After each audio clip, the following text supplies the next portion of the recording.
Hello friends, আজকে চলে এসেছি আর একটা নতুন ভিডিও নিয়ে। কুমড়ো শাকের চচ্চড়ি।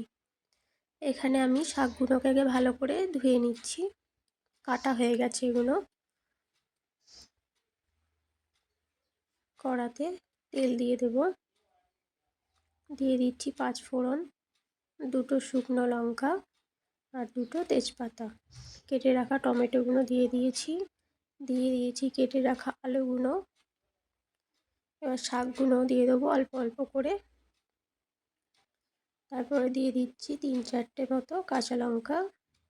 দিয়ে দিলাম নুন, স্বাদ মতো হলুদ গুঁড়ো, লঙ্কা গুঁড়ো। এবার এটাকে সেদ্ধ হওয়ার জন্য ঢাকা দিয়ে দেব। দেখো সেদ্ধ হয়ে গেছে। এর মধ্যে দিয়ে দিচ্ছি পোস্ত বাটা, দিয়ে দিচ্ছি ভেজে রাখা বড়িগুলো।